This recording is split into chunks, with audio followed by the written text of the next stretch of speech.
Let's continue. We're on page 89. Despite the fact that distraction is our current state, the capacity for knowledge which we all possess can be drawn together and focused on an object we want to understand, as we do when we listen to important instructions. Through such focus, all practices, whether love, compassion, the altruistic intention to become enlightened, or insight into your own nature and the actual condition of all phenomena, are dramatically enhanced, so your progress is much faster and more profound. So he's talking here about the benefits of developing concentration. Buddhism offers many techniques for developing a form of concentration called calm abiding. This powerful state of concentration earns its name because in it all distractions have been calmed, and your mind is, of its own accord, abiding continuously, joyously, and flexibly on its chosen internal object with intense clarity and firm stability. At this level of mental development, concentration does not require any exertion at all. So he's telling us the end state, okay, where the mind can abide continuously, joyously, and flexibly on its chosen internal object. So the object of concentration is something in our mind. It's not an external object, okay? And we are able to abide on it or have serenity. That's the translation I prefer. With intense clarity, so the object is very clear, and also stability, so that the mind focused on the object is very firm. The mind's not kind of scattered here and there and running around and confused. And he's going to go into more explicit instructions about how to develop this state of concentration. Okay? So the first part is overcoming laziness. So laziness comes in many forms, all of which result in procrastination, putting off practice to another time. Okay, sometimes laziness is a matter of being distracted from meditation by morally neutral activities like sewing or considering how to drive from one place to another. Okay, this type of laziness can be especially pernicious because these thoughts and activities are not usually recognized as problems. Okay, so we could be, our planning mind. We're planning what to do here, what to do there, how to do it, how to organize something. What to buy, how much it's going to cost, what websites we can go to, what stores we can go to. So all this kind of thing, it could be morally neutral, unless you're shopping with a lot of attachment, which could very well be. Or you could be cleaning or doing the dishes or who knows what. Yeah, driving one place to another. So your mind isn't virtuous, it's not non-virtuous, but you can spend a lot of time just in these distracted thoughts, and that has the effect basically of wasting the time that we're alive, because it's time that we could be used to develop our own inner potential, and instead we're just putting it on, what color shall I paint this wall, and how many cups of sugar do we put in this and that, or is the accountant doing the books right, or whatever it is. Okay, so that's one kind of laziness, just being very busy doing all sorts of other stuff. At other times, laziness manifests as distraction to thinking about non-virtuous activities, such as an object of lust or how to pay an enemy back. So the first one was neutral. Here's distraction where, I really want this. Yeah, there's this very interesting person. How can I go meet them? There's this beautiful house. How can I buy it? There's this awful person that criticized me. I want to get back at him. Okay, so there's some destructive emotions lying behind the thought. Okay, so that's, thinking we're dwelling in negative thoughts, and we can spend a long time in that, can't we? Yeah, I can't stand what the Congress is doing. Have you heard the latest thing that the Congress did? Or what they didn't do?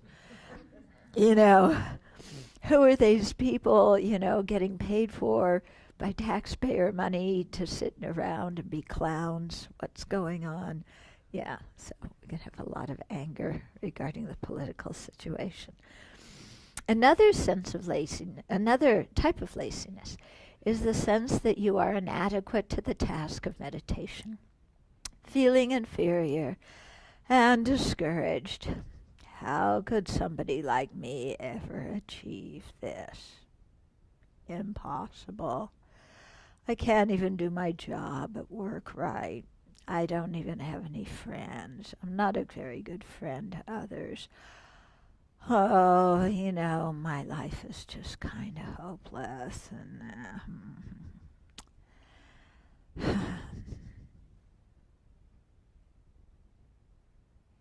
yeah, you know that state? Yeah, you familiar with that state? Yeah. So and so is better than me. Their life is just so much invigorating. My life is just totally boring. What's the use of the whole thing? I'm just inadequate. I'm worthless.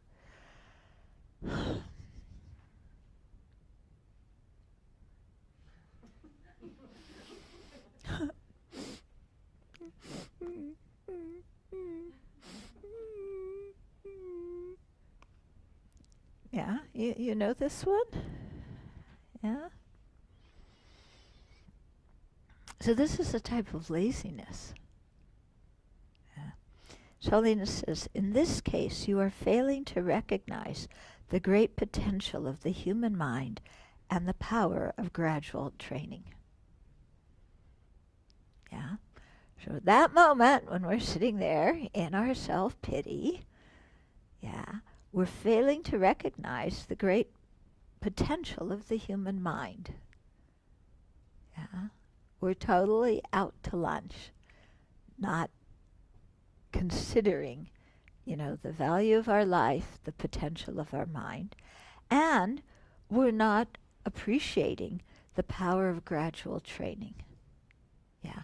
It's like, I feel inadequate. I feel down. I just want it all to go away real quick. Yeah. I don't want to have to do anything because this is just too much energy. I just want it to go away real quick and have a good life. Yeah. Gradual training. Okay, so we get like that sometimes, don't we? Yeah. And it's an interesting thing. It's kind of another form of I want what I want when I want it, isn't it? Which is, by the way, our slogan for life. I want what I want when I want it, and the universe owes it to me. And it shouldn't be hard. I should be able to get what I want when I want it, without having to do much. Yeah. Other people can work hard. Yeah. They can do all sorts of things. But I'm me, and I am entitled to whatever I want. Right? Yeah?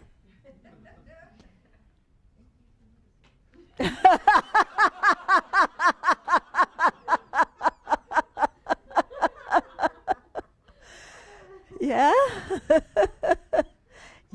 It's like the world just owes it to me, and yeah, they're so stupid that they don't realize it. And, maybe if I cry long enough, they'll notice it, but then when they come to help, I push them away anyway. Yeah, but we are like that, like the little birds chirping, waiting for Mama Bird to come and feed us, and all we have to do is sit there and cry with our mouth open, and Mama Bird can, has to go out and do this and, get all the food and chew it up and bring it back and brave all the dangers, and I can just sit there and go, gimme, gimme. Yeah, the mind of entitlement. Yeah. And then we're unhappy and we're miserable. Okay. And we say to somebody, please help me. I'm unhappy. I'm miserable. I criticize myself all the time. And then somebody offers a suggestion about what to do, and we have a 2-word response. Yes, but. Okay? Do you know yes, but?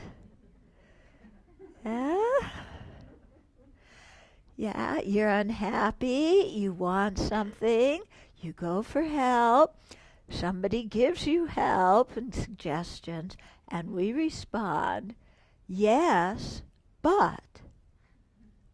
Yeah.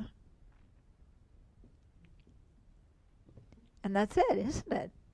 Yes, that sounds like a good thing to do, but it's not going to work. And anyway, even if it did, I don't have any energy to do it. Yeah, and so our whole life becomes yes, but.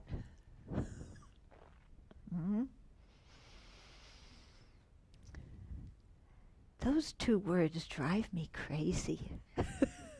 Yeah, when I hear myself use them, or when I'm with other people. Yeah, because what it indicates to me, what yes but indicates to me, is I don't really want to change. Yeah, I want to sit here and complain and have some sympathy, but I don't really want to do anything. Yeah. And for some reason, I don't know why, that drives me crazy. Does it drive anybody else crazy?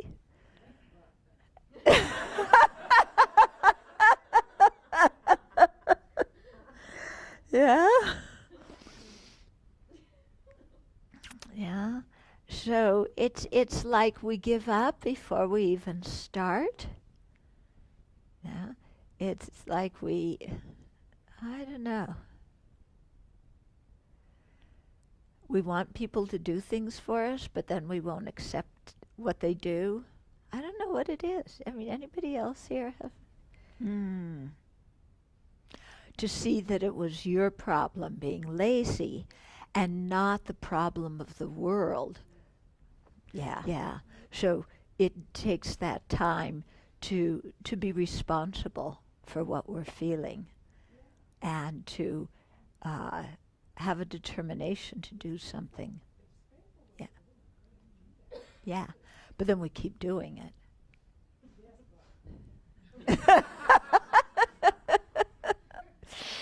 Yeah. Yeah.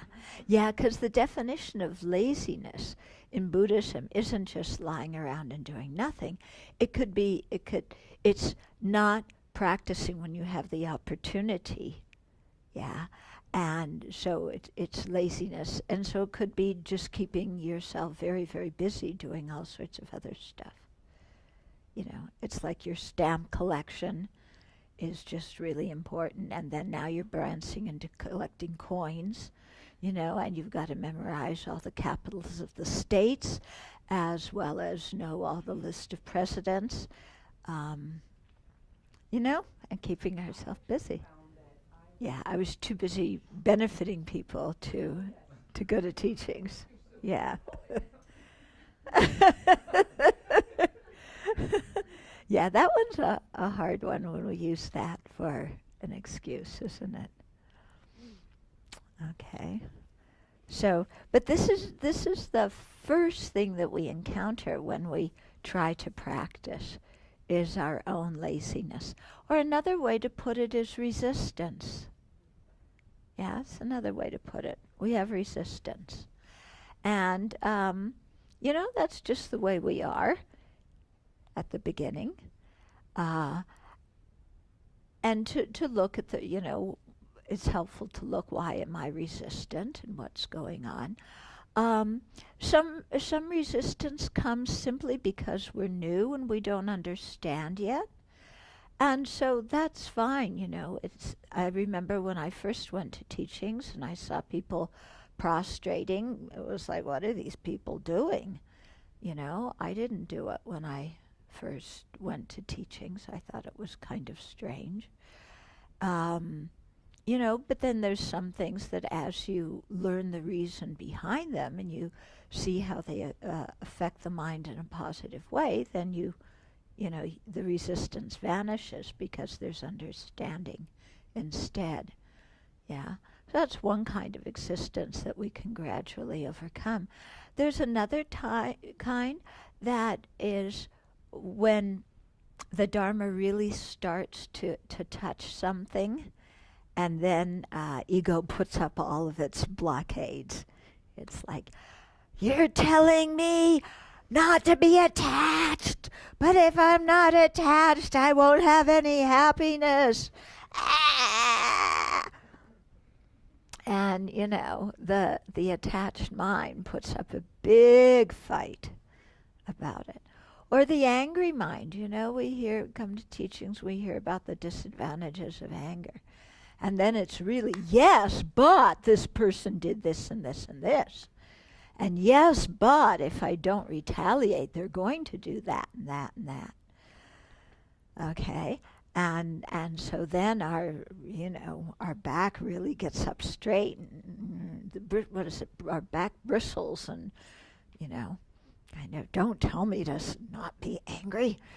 I have every right to be angry.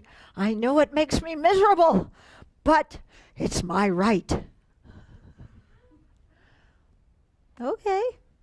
It's your right to be angry. It's your right to be miserable, but, just think about it. Yeah? Yeah. Mm-hmm. It's a lack of reasoned faith, the reasoning part coming from understanding and knowledge, and then the faith coming because you've understood, and then, you have some faith or confidence in it. Right. Exactly. It takes a lot of determination and resolve because it's very deeply ingrained. And that's why it's such a tragedy when we give up without even starting. Yeah. When we just say, this is too huge of a project to do.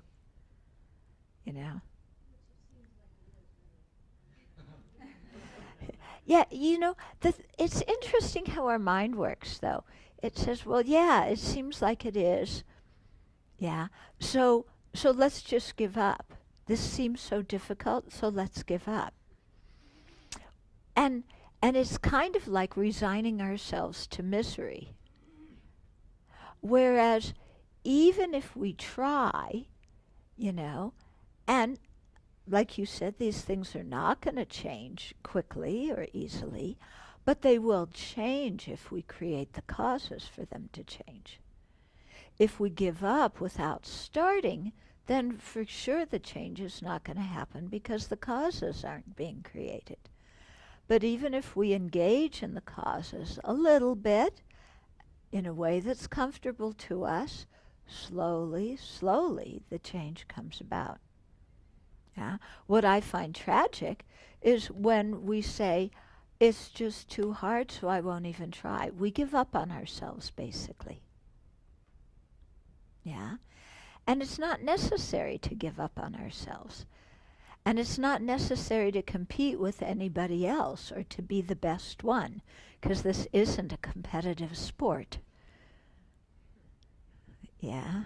And this isn't something we're doing to get a trophy or to be famous or get some acknowledgement.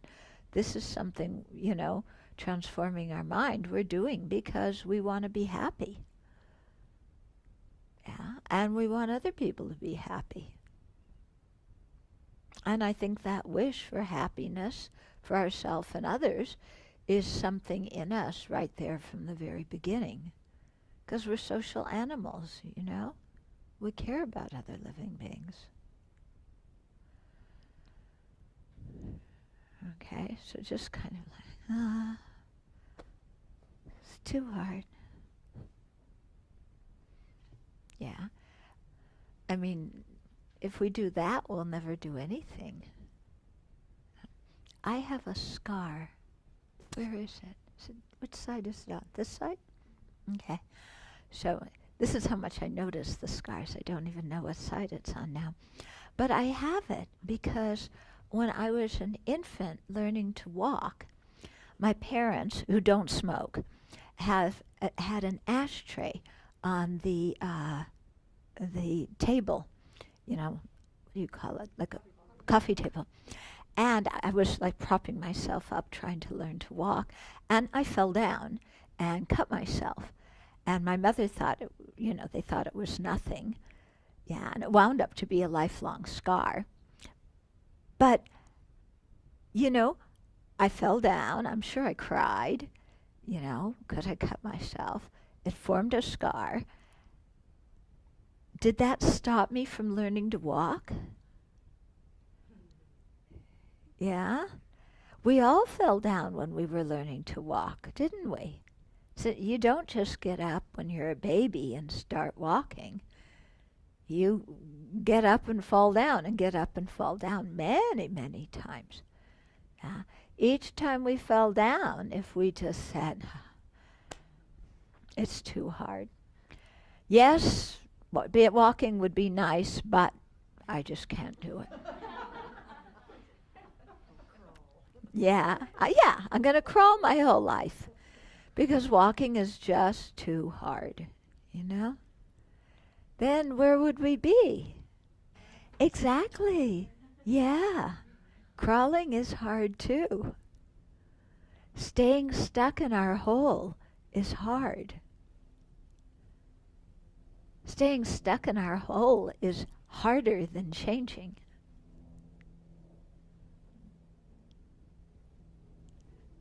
Okay? So we have to remember that. All of these forms of laziness involve being unenthusiastic about meditation. How can they be overcome? Contemplation of the advantages of attaining mental and physical flexibility will generate enthusiasm for meditation and counteract laziness. Once you've developed the meditative joy and bliss of mental and physical flexibility, you will be able to stay in meditation for as long as you want. At that time, your mind will be completely trained so you can direct it in any virtuous activity. All dysfunctions of body and mind will have been cleared away. Okay, so he's saying if we think about the benefits of something, then we develop aspiration to attain it, and we develop enthusiasm for doing what it takes to get that. Okay? And this is for for developing meditation abilities, but it works in every other facet of our life too.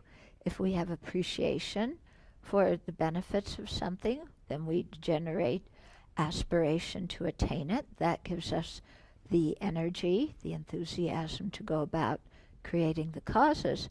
And then as we start even a little experiencing the result, then that becomes like a feedback loop and we have more and more enthusiasm. So conditions for practice. For beginners, external factors can have considerable impact on meditation because your internal mental capacity is not particularly strong. This is why limiting busy activities and having a quiet place to meditate are helpful. When your internal experience has advanced, external conditions will not affect you so much. So when we're beginners in the Dharma practice, what situations we put ourselves in are very, very important, because we are conditioned beings. We're easily influenced by others. Yeah. what is it? Birds of a feather flock together. So whoever you hang around with, you're going to become like that person. So therefore, it's really important to choose who you're going to hang around with and what you're going to do, and, and all these kinds of things. Because if you put yourself in a good environment, then it's easy to progress very quickly. If you put yourself in a bad environment, it's going to be very hard because you're going to be continuously taken away from what you want to do. Okay?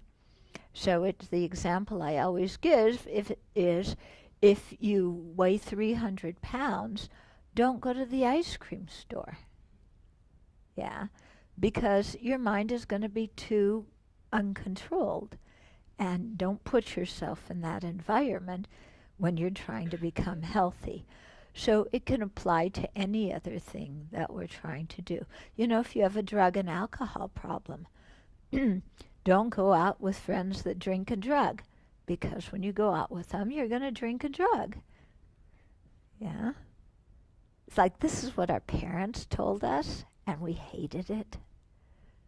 Yeah, but it's true. Yeah, sometimes our parents knew something. Sometimes.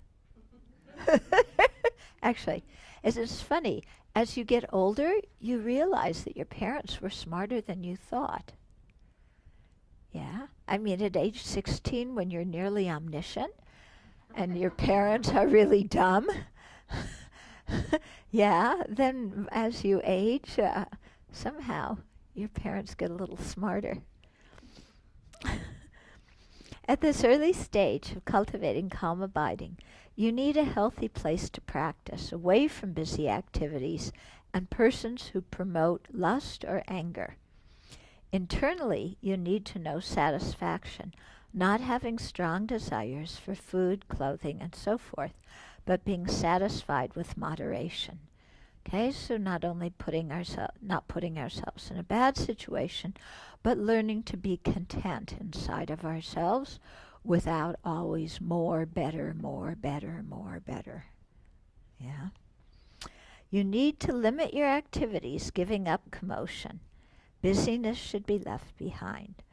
Of particular importance is moral behavior, which will bring you relaxation, peace, and conscientiousness.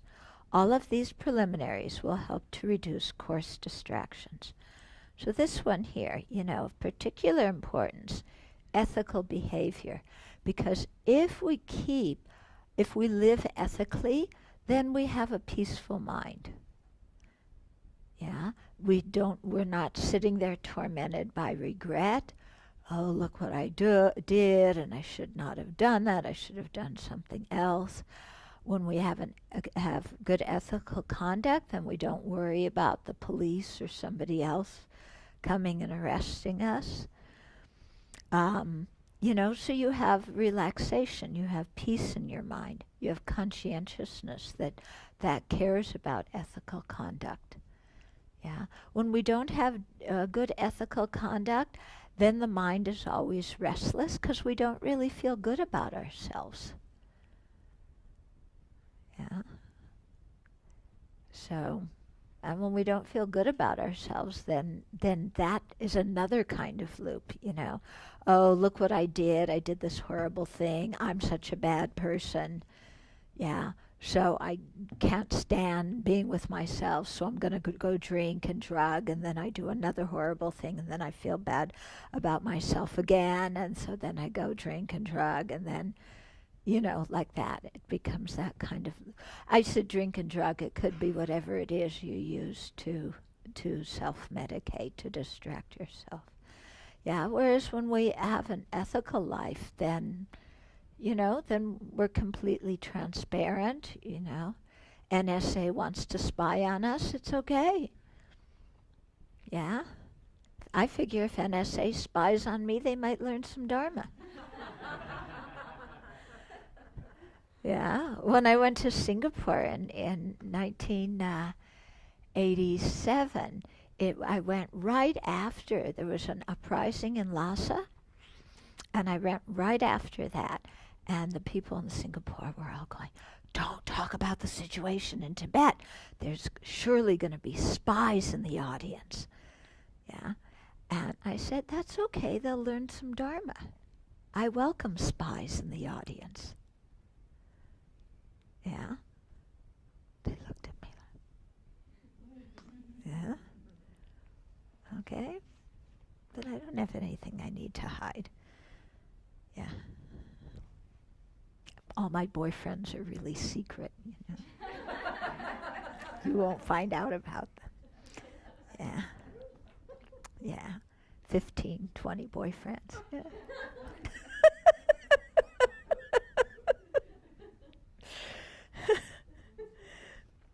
Okay, His Holiness says, when I became a monk, my vows required limiting my external activities, which placed more emphasis on spiritual development.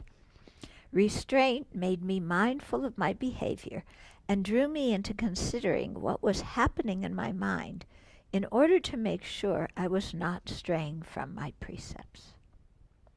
This meant that even when I was not purposely making an effort at meditation, I kept my mind from being scattered and thus was constantly drawn in the direction of one-pointed internal meditation. So this is very much the advantage of taking precepts, is you're making a decision to limit certain external activities. And by making that decision, then you become aware of your mind that starts wanting those external activities. And you say, but I've already decided not to do that because I've seen the disadvantages, so I'm not going to follow that state of mind. I'm not going to go into daydreaming about this, that, and the other thing. Okay? And so you just press the pause button on it. And so in that way, it draws you in continually to your practice, because you're not always, looking out, because you've already determined you're not going to do certain things. People sometimes look on vows of morality as confinement or punishment, but that is entirely wrong. Just as we take up a diet to improve our health and not to punish ourselves, so the rules that the Buddha laid down are aimed at controlling counterproductive behavior and overcoming afflictive emotions, because these are ruinous. Okay. So the idea is, like he's saying, when you put yourself on a diet, it's, again, because you want to be happy. It's not because you're trying to punish yourself. Yeah. And so similarly with taking precepts, it's not because we're like, oh, can't do this and can't do that. We're trying to put ourselves in prison. It's because we're actually trying to free ourselves. Yeah. And by making the decision not to do certain actions, then that frees your mind when you get in those situations, because you've already thought about the situation, you've determined you're not going to do it. Yeah, so the mind is much freer. Yeah, it's funny how we have this idea that precepts are punishment. Can't do this and can't do that. One of my friends tells the story, before he became a monk, he went to the beaches in Thailand where a lot of the foreigners hang out and everything goes. And he thought he was having a really good time. And then after that, as part of his trip, he did what everybody did, and he went to a monastery. And he thought, I'll just stay a few days, and, anyway, these people can't do this, can't do that, can't do the other thing. And he got there, and he realized that they can't do all these fun things that he was already doing, but they were a lot happier than he was. Yeah. And he ordained, and he's still ordained now, several decades later. Okay. For our own sakes, we restrain motivations and deeds that would produce suffering. Okay, that's the whole idea. For our own sakes, nobody's forcing us. It's not woulda, it's not should. It's, because we see the benefit for our own sake. For example, due to a serious stomach infection I had a few years ago, nowadays I avoid sour foods and cold drinks that otherwise I would enjoy. Such a regime provides me protection, not punishment. Okay, so the whole idea of restraint is protection, not punishment. But we live in a culture where we see restraint as taking away our freedom rather than giving us freedom. And that's because we think freedom is the ability to do, say, whatever we want, whenever we want. Yeah. But, when we call that spontaneity, yeah. Oh, I spontaneously feel like slugging you. Yeah. Or whatever it is, And, oh, now I can't do it. Oh, somebody's limiting who I want to be. But actually, when we're so impulsive and we just do this, that, and the other thing, whenever the idea pops into our mind, we're actually not free. We're being controlled by the impulsive mind. We're being controlled by the mental afflictions. Yeah. Desire, attachment arises in the mind and you run out to the shopping center. And we call that freedom. Yeah. But it's not freedom. It's being controlled by anger. Yeah. We get angry, so we text somebody, this awful message. I'm free to do that. That's not freedom. We're totally slaves to anger at that moment. Okay? So deliberately restraining ourselves in order to cultivate different habits is making us free. Because then we aren't under the influence of jealousy, arrogance, anger, hate, attachment, whatever it is. Okay, that's real freedom. Buddha set forth styles of behavior in order to improve our welfare, not to give us a hard time. The rules themselves make the mind conducive to spiritual progress.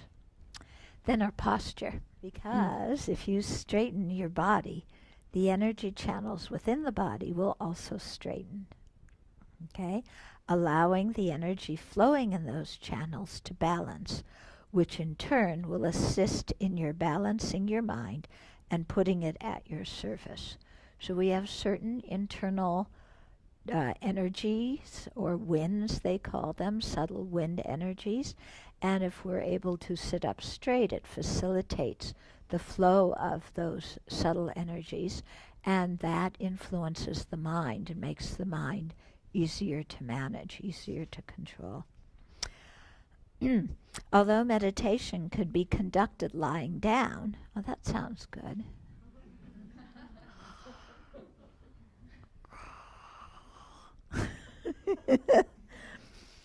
A cross-legged sitting position with the following 7 features is helpful. Yeah, because lying down, you go to sleep. Okay, so first sit with your legs crossed with a separate cushion under your rear. Okay, so that your rear is higher than your legs. If you can sit in the Vajra position, that's good. That's with your left foot on your right thigh and your right foot then on your left thigh. If you can't do that, then just put your right leg down and keep the left leg up. If you can't do that, then put the left leg down, kind of like Tara is sitting, or sit in a regular cross-legged position. Yeah.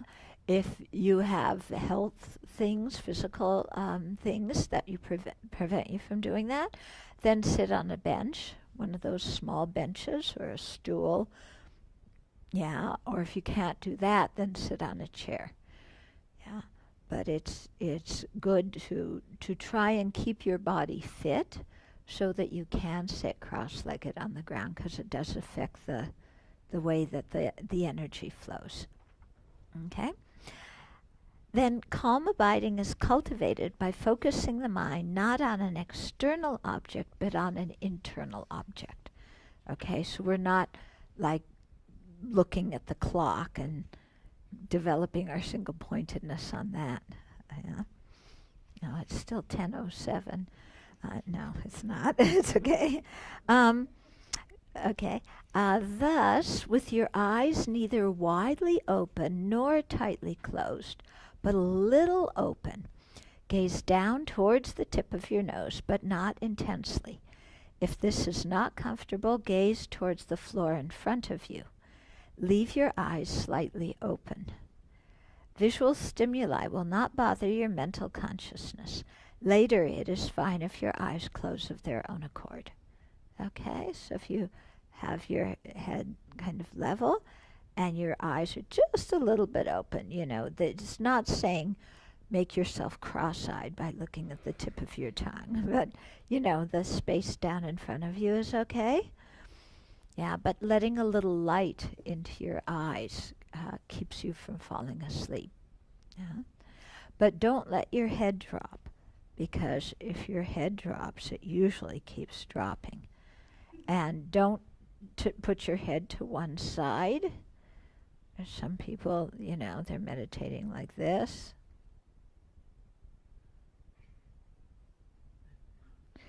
Okay, so keep your head level, okay? So straighten your backbone like an arrow or a pile of coins without arching the back or bending forward. So it's not like this and it's not like this, but just straight back. Okay, keep your shoulders level and your hands 4 fingers width below the navel, with your left hand underneath, palm up, the right hand on top of it, also palm up, your thumbs touching to form a triangle. So this is here, and that is in your lap, below your navel. Okay. Keep your head level and straight so that your nose is in a straight line with your navel. Okay, so your head should be level and straight. Yeah. If you're leaning forward, your nose is in front. If you're leaning sideways, your nose is to the side. Okay. But arch your neck slightly like a peacock. The idea is that you have your head level and just very slightly go like that. Yeah. Don't have your chin up in the air. Yeah. And don't have it dropping, but just slightly pull your chin in.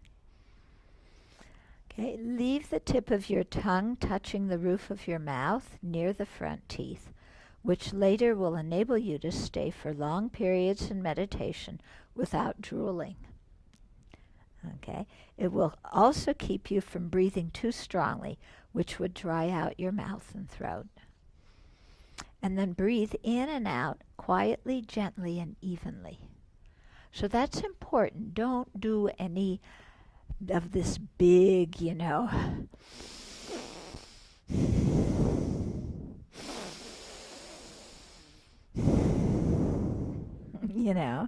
You hear people sometimes, the room is totally quiet, and then there's some guy.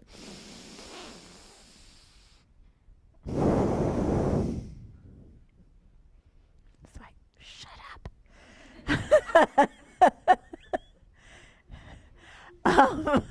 Yeah, even though you're not supposed to think like that. Yeah, but just let your breathing pattern be what it is, but breathe in a healthy way. So that means that your diaphragm moves. Yeah, most of us are in the habit of breathing up here, short breaths from the top of our lungs. Yeah, because this is how we breathe when we're anxious and when we're rushed. What we want to do is learn to breathe from our belly so that our belly is extending when we're inhaling and sinking, dropping in when we're exhaling. Okay, so again, it enables us to get more air in, but it's not some kind of noisy, deep breathing. Okay.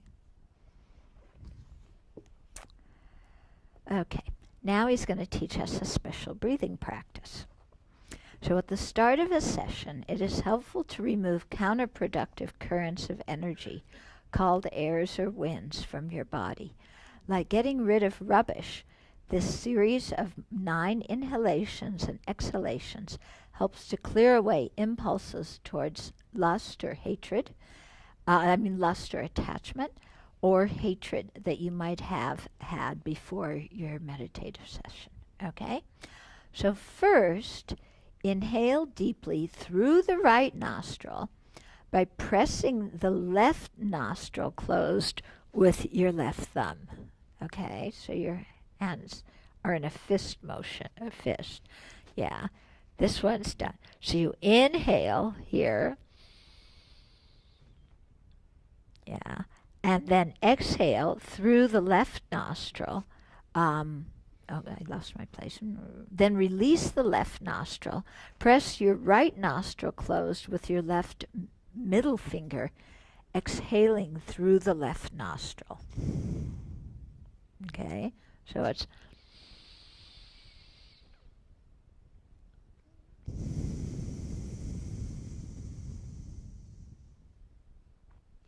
okay, you got it?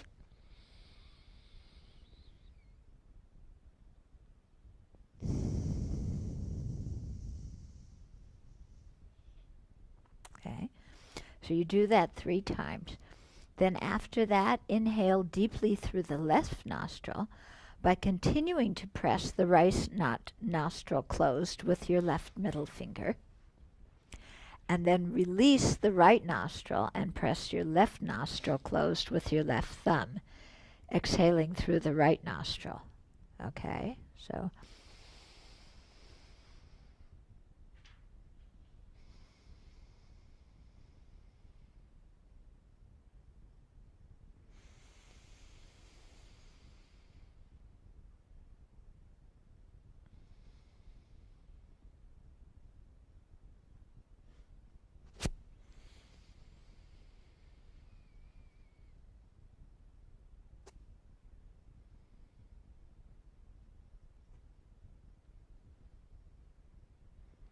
you do that 3 times. Yeah. And then finally put your left hand back in your lap as described in the previous section. So you're like this. Yeah. And inhale deeply through both nostrils, then exhale through both nostrils. And you do that 3 times too.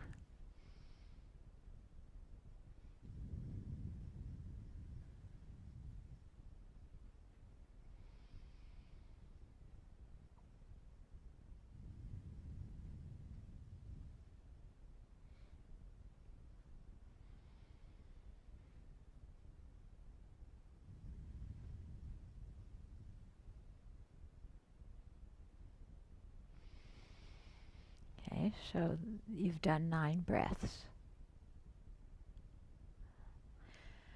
When inhaling and exhaling, concentrate all of your thought on the inhalations and exhalations, thinking inhaling breath and exhaling breath. Or count each pair of inhalations and exhalations from 1 to 10. Seems like it should be 1 to 9.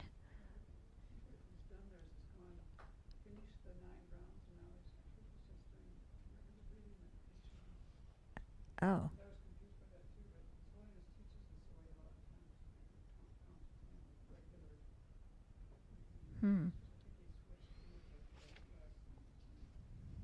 Okay. So from 1 to 10 and then back to 1. Staying focused on your breath. Stay focused on your breath, and this in itself will make your mind lighter and vaster, temporarily freeing from any objects of lust or hatred you might have had, leaving your mind fresh. Okay? So this is a good exercise also to do if your mind is disturbed, if you have some anger or a lot of, craving in your mind, to sit and do this breathing exercise also can help settle the mind. Yeah, so maybe you have to sit in front of your boss. Yeah.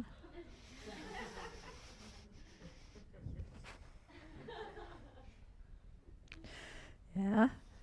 And then your boss will say, "Oh, teach me too." Okay. So you've done that exercise. Then at this point, bring your altruistic motivation, your desire to help others, vividly to mind. If you had tried to insert a virtuous attitude earlier, when under the influence of lust or hatred, it would have been difficult, but now it is easier. So you do the breathing to set the stage for cultivating our motivation.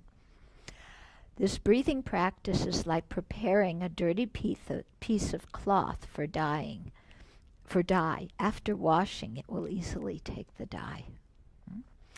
Concentrating your whole mind just on your breath, which you always have with you and does not need to be newly imagined, will cause earlier thoughts to melt away, making it easier to collect your mind in the subsequent steps. Now he's going to talk about objects of meditation. So this is teaching us single-pointedness. Now let us consider what kind of object you should focus on while practicing to attain calm abiding.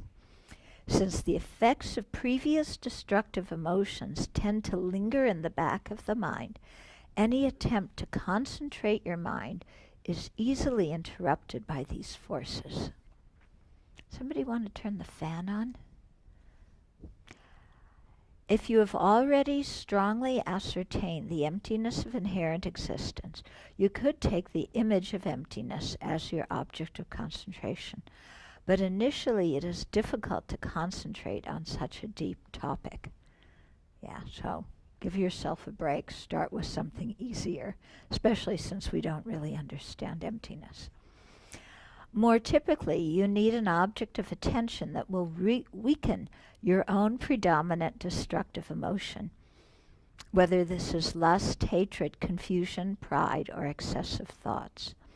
The focal points used to counter these tendencies are called objects for purifying behavior.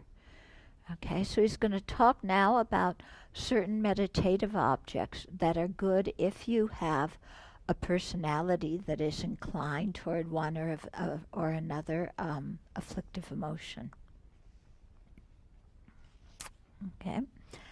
If your predominant destructive emotion is lust, how many people your predominant destructive emotion is desire, craving, wanting, attachment? Okay.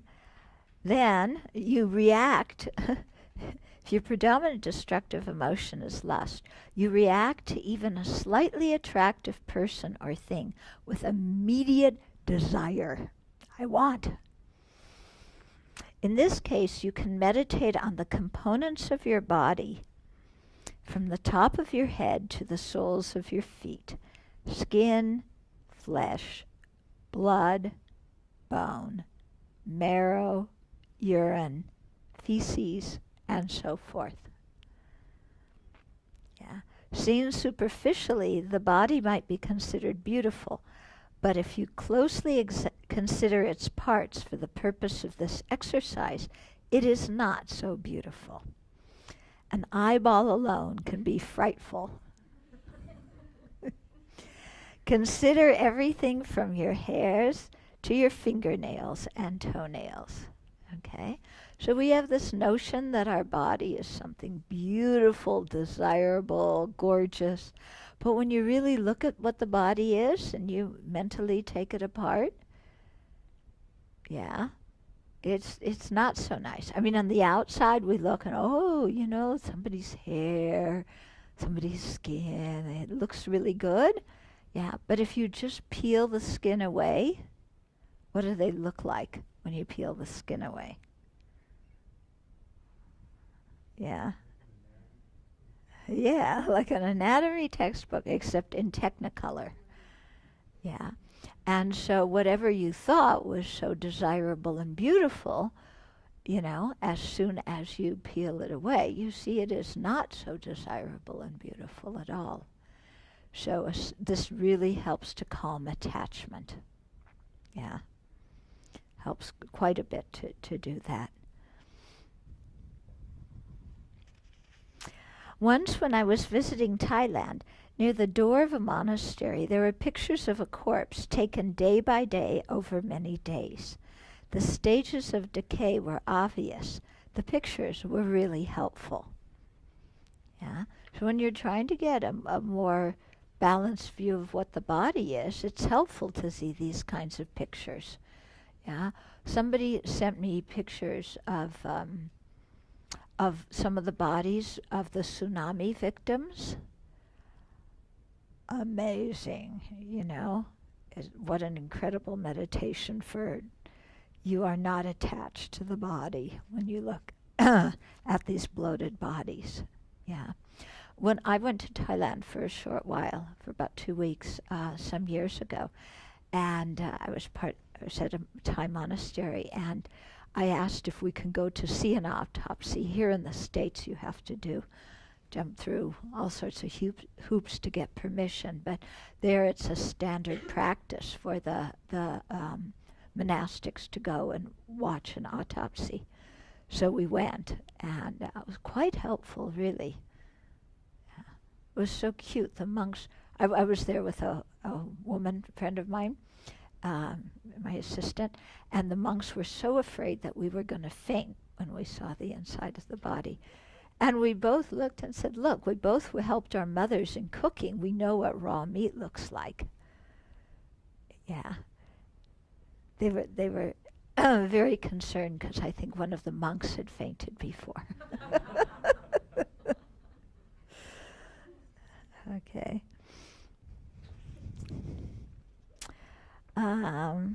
Your body might seem to be beautiful with a good tone, solid but soft to the touch. However, when you look closely at its components and the disintegration to which it is susceptible, you see that its nature is different. So that gets rid of, all that attachment. If your predominant destructive emotion due to past behavior over many lifetimes is hatred and frustration and anger, okay, meaning you get worked up quickly and even fly off the handle at others. How many people are like that? Okay, you can cultivate love through the wish that those who are bereft of happiness be endowed with happiness and the causes of happiness. Okay, so you see in all these different meditation objects that you're meditating on the opposite of how the object is appearing to you. When it appears that the body is very desirable, you meditate on its ugliness. When you're angry because the person seems disgusting to you, then you meditate on the opposite, on love and wishing them well. If your predominant destructive emotion is confusion and dullness, due perhaps to the belief that phenomena occur without causes and conditions, or that the self operates under its own power, you can meditate on the dependent arising of phenomena, their dependence on causes. You can also contemplate the process of rebirth and cyclic existence, beginning with ignorance and ending with aging and death. Either of these will undermine the confusion of wrong ideas and ignorance and promote intelligence. Okay, so if you have a lot of confusion, your mind can't think clearly, you can't evaluate things clearly, then we meditate on what's called the 12 links of dependent origination, which talk about how we take rebirth in cyclic existence and how we can can escape from cyclic existence, or just thinking about how things arise from causes and effects in general, how effects arise from causes in general, can really increase our wisdom and help us to see things more accurately. If your predominant destructive emotion carried over from the past is pride, you can meditate on the categories of phenomena within your mind-body complex. Paying attention to these many factors undermines the sense of a self separate from them. So there's 5 aggregates, 12 sources, 6 elements, 18 constituents. Yeah, so the human being can be broken down into all these different things. So you meditate on them so that what that cuts the idea of being a separate individual who has no relationships to parts. And also, when you consider these in detail, you will realize that there are many things you do not know, thereby deflating your aggrandized view of self. Nowadays, scientists such as physicists have their own categories of phenomena, such as the 6 types of quarks, up, down, charm, strange, top, and bottom, and the 4 forces, electromagnetic, gravitational, strong nuclear, and weak nuclear, which, if you think you know everything, will puncture your pride when you consider them. You will end up thinking, I don't know anything. Okay, so good antidote to arrogance.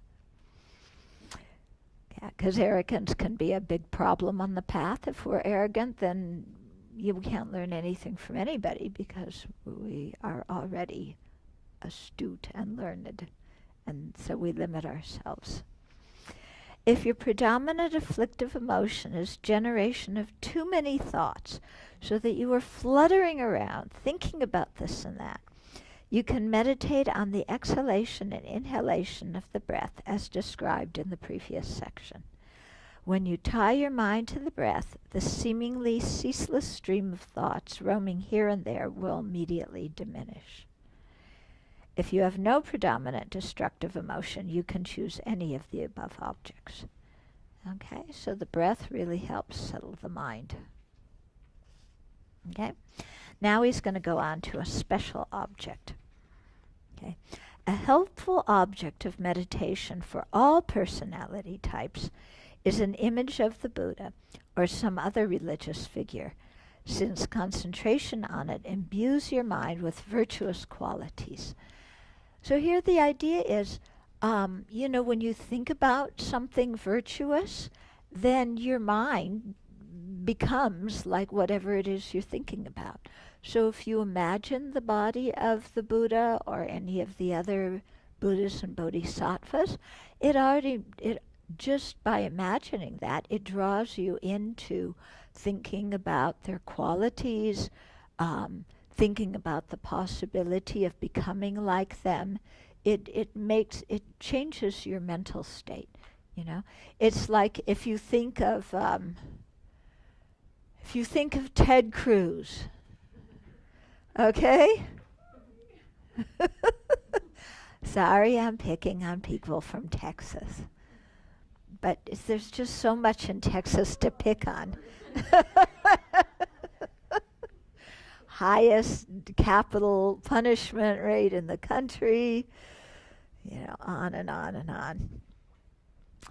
Yeah. So there's some people who think that Texas never formally joined the Union and that it's actually a separate country. There's a whole group of people in Texas who think that. They have meetings, they pass bills, they even wrote a letter to some U.S. government chapter office complaining that they violated the laws of the Republic of Texas.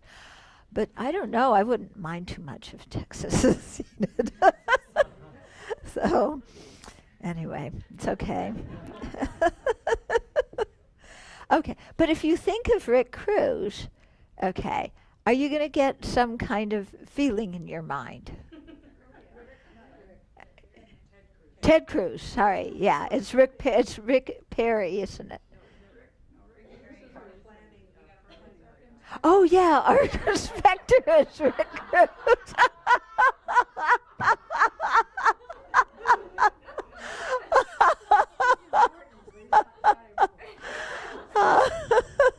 Okay, so if you think of Ted Cruz, you get a certain energy, don't you?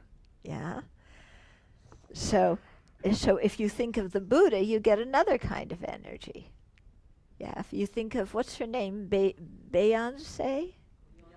Beyonce. Yeah, you get another energy. So what we make as the object of our mind influences our mind and our thoughts. So if we're able to imagine the figure of the Buddha, then it automatically, we're drawn into I mean, you look at the Buddha and he's sitting there so peacefully that it already, makes your own mind more peaceful. And you start thinking, oh, I can be like that. Okay? So if by bringing this image to mind again and again you visualize it clearly, it remains with you during all your daily activities, as if you were in a Buddha's presence. When you become sick and are in pain, you will be able to invoke this marvelous presence. Even when you are dying, a Buddha will continually appear to your mind, and your consciousness of this lifetime will end within an attitude of vivid piety. That would be beneficial, wouldn't it? Okay. So spend some time, look at the different images. He's suggesting the Buddha. It could be anybody. It could be Chenrezig, it could be Tara, or the medicine Buddha, or white Tara, or, but when you look at the figures, then, they're very, very peaceful. Yeah. And it speaks to you of some kind of internal qualities. Yeah. In your meditation, imagine an actual Buddha, not a painting or solid statue. First, you need to come to know the form of the particular Buddha well through hearing it described or looking at a picture or statue, getting used to it so that an image of it can appear to your mind. Okay, so if it's a visual image, you look at a painting or a statue, you look, but when you visualize, you don't visualize a painting and you don't visualize a statue. You're visualizing the Buddha as a living being, but with a body made of light. Okay? But it's helpful, forgetting the features, to look at a painting or look at a statue. For a beginner, mental consciousness is easily scattered here and there to all sorts of objects, but you know from your own experience that if you gaze at an object such as a flower, this scattering will diminish.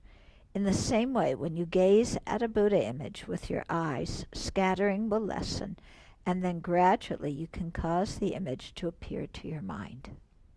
Okay? Now, visualization is not something new that we've never done before.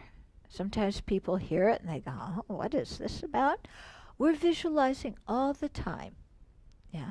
If I say, think of the place where you live, do you have an image in your mind of where what your home looks like? Or your room looks like? Yeah, there's an image in your mind, right? Yeah, not difficult. If I say, think of what your parents look like, yeah, is there an image in your mind? Even your parents have been dead for years? There's an image. Okay. If I say, think of what pizza looks like, yeah, very clear image. Yeah, with all the details, you know exactly what's on the pizza. Okay. I say, think of chocolate cake, extremely clear image. Yeah, so this is all visualization. All of it's visualization. So thinking of the Buddha, visualizing the Buddha is not some new and unusual thing that we've never done before. It's just with a different object. Okay. So you're going to say, but I can visualize pizza much more easily than I can visualize the Buddha. Yeah. That's simply because of familiarity. Yeah. Once we practice visualizing the Buddha, or you have a Buddha image in your house and you look at it a lot, when that image becomes very familiar, then it's very easy to visualize the Buddha. Yeah, it's just a thing of familiarity. Yeah. And it sure would be nice, wouldn't it, when you're sick or even when you're dying, to have the image of the Buddha appear to your mind?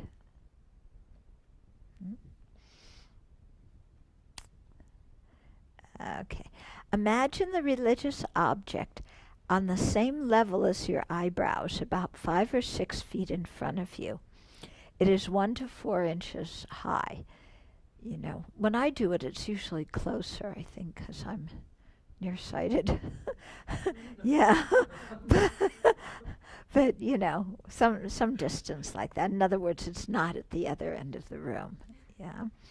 The smaller the object, the more it will focus the mind. So the image should be clear and bright, emitting light but dense. Okay, so dense in the sense like the sun is dense light, but it's very bright. So is that same kind of idea? Its brilliance will help to keep the mind's mode of perception from being too loose. Okay, in other words, getting too dull. And the density will help keep the mind focused from scattering to other objects. Yeah, or from excitement to arise. Now the object is fixed with respect to its nature and size for the duration of cultivating calm abiding.